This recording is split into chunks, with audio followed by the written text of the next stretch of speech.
Episode 207, Quick Response Gardens.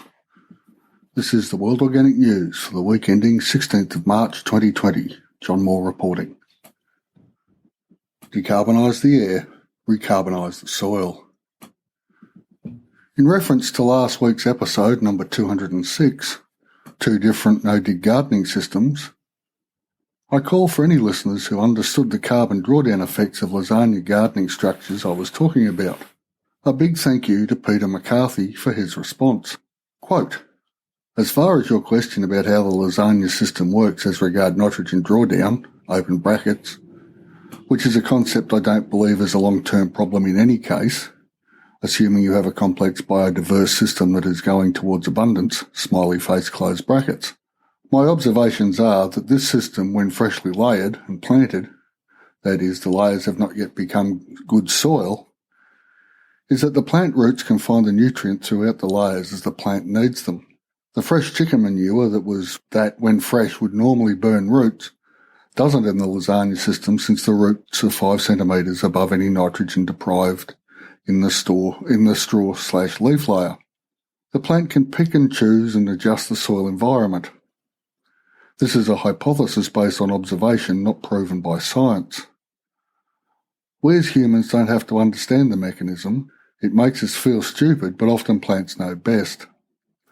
Lasagna beds work a treat and have the bonus of training the stupid human to continue adding simple layers on top and avoiding our temptation to dig it over. End quote. Good advice. Thanks, Peter, and thanks for your kind words re this podcast. Very much appreciated. It would appear I am guilty of overthinking again, rather than just observing results. Knowing is nice. Productive gardens are probably of more use. Just don't dig. Simples. To this week's topic, speed. Now, I normally advocate for the agricultural speed of life, everything in its season, in its own time. We are, however, in unusual times. If we are forced to self-isolate, stay at home in other words, and we have a few square metres of space, now might be a good time to start a no-dig garden. Things are moving quickly, and the weather where you are might not be ideal for growing, say corn, but that's okay. Corn takes at least 90 days, so it's not much use in the current situation. What I'm suggesting is some leafy greens to supplement your diet. I would, and come Monday or Tuesday when they arrive, we'll be planting the following. Cress, rocket, that's arugula for our North American friends, and silver beet. Cress will be producing harvestable food in a week. 2 to 3 weeks for the rocket and a month for the silver beet. Meanwhile, the cress can be cut weekly through the growing period and the rocket after it reaches 10 to 15 centimetres. The silver beet can be plucked from the outside and it will continue to produce new leaves for as long as you leave it in the ground. I've had one go for 18 months. This may be a little monotonous as diets go, but not if you're actually hungry. At the same time, I'll also be planting carrots, beetroot and broccoli for later, so as who knows how long this will last. Beetroot tops are edible, carrot thinnings are too. Broccoli takes time, but I'm sure the leaves are edible, and of course kale. It's fairly quick too, and I'm not a big fan, but food is food. If people are going to panic buy toilet paper and cans of creamed rice, then it can't hurt to have our own continually growing food supply. Probably some Chinese cabbages would be a good idea too. They're fairly quick. The other part of our plan is to have about 100 kilos of spuds on hand. If all else fails, potatoes with some dairy does create a complete dietary option. Again, this might be boring after a few days, well, in brackets, not for me, close brackets, but having food is better than not. And the other bonus of having food, either growing or on hand, is that we don't need to go shopping. That way we can actually avoid other people, the primary cause of infection currently. Of course, of all the other things people are hoarding might be useful too, flour, yeast, rice and so on.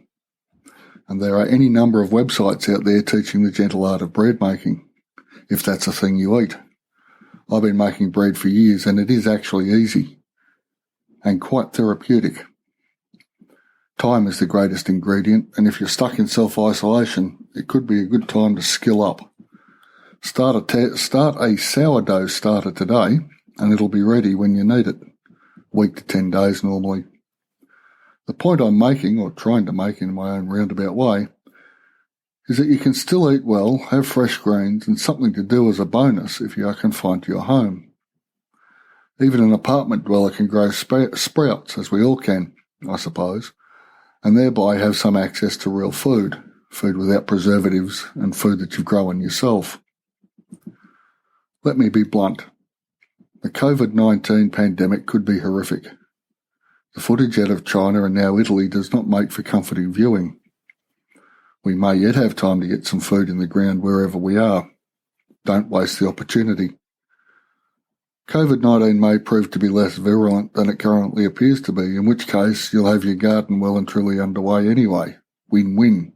If you need more help getting your garden started, drop over to worldorganicnews.com, pop your email and first name into the form on the front page, and I'll send you a copy of the World Organic News No Dig Gardening ebook for free. And speaking of free, I'm also presenting a series of mini seminars on the topic live on the World Organic News Facebook page. Link in the show notes, and there's a tab at the top of the website page that'll take you there directly.